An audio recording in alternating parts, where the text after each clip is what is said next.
Shalom saudara-saudara, nama saya Andre Fernandez Zega. Sekarang saya bersekolah di Sekolah Tinggi Injili Ephrata Sidoarjo. Sebelum saya masuk ke sini, saya ingin menceritakan kesaksian saya tentang bagaimana saya menerima Yesus pertama kali. Jadi pada umur 14 tahun, saya masih kelas 2 SMP. Di saat itu tiba hari saat saya harus untuk masuk sekolah CD, dan sebelum hari Minggu, pada hari Jumat itu, kami ada kegiatan untuk pengakuan dosa di gereja-gereja Lutheran.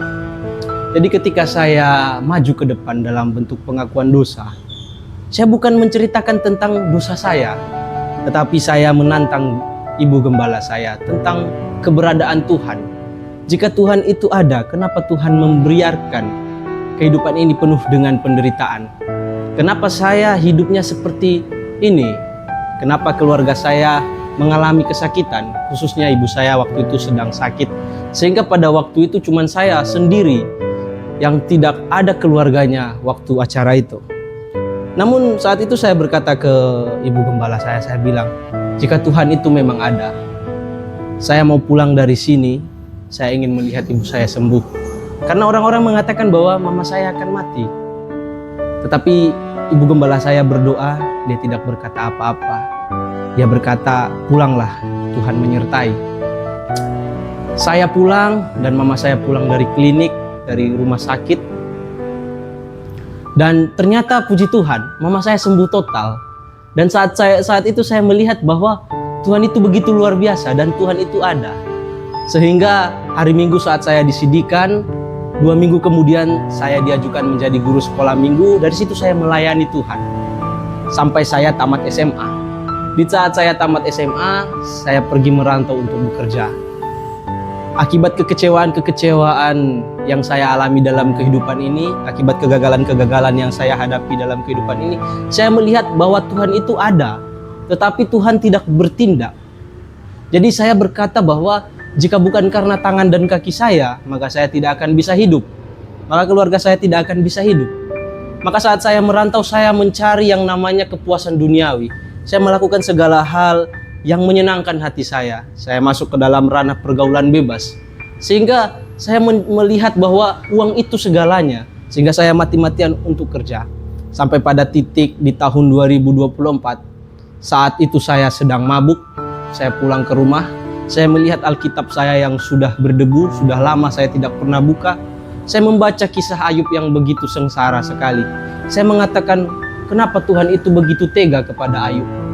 Tetapi saya melihat satu kalimat yang sangat menginspirasi kehidupan saya, yaitu ketika Ayub berkata, Tuhan yang memberi, Tuhan juga yang mengambil.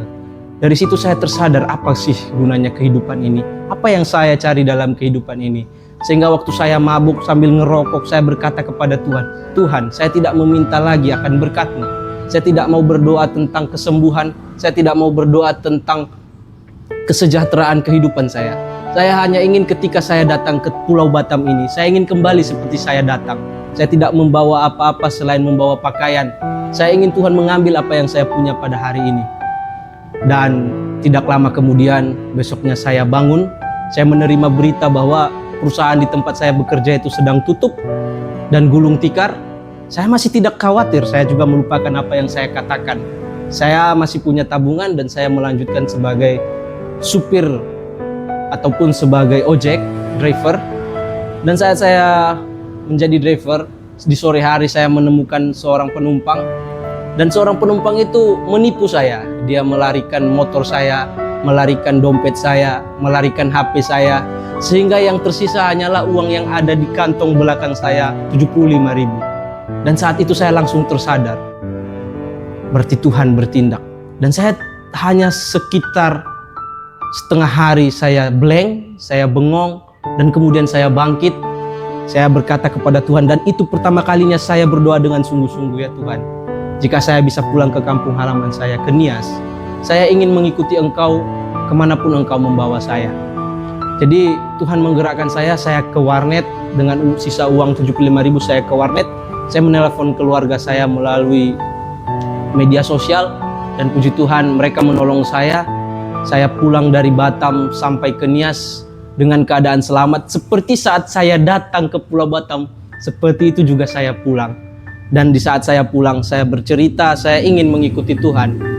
Saya mencari sekolah teologi dan saya tidak tertarik.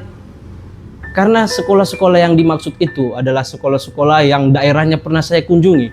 Dan ketika suatu saat saya bertemu dengan bapaknya saudara Herman yang bersekolah dulu di kampus ini, dan dia mengatakan, coba kamu ke Sidoarjo saja.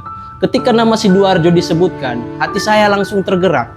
Dan saya pada bulan 5 dan bulan 6 saya mempersiapkan segalanya dan berangkat.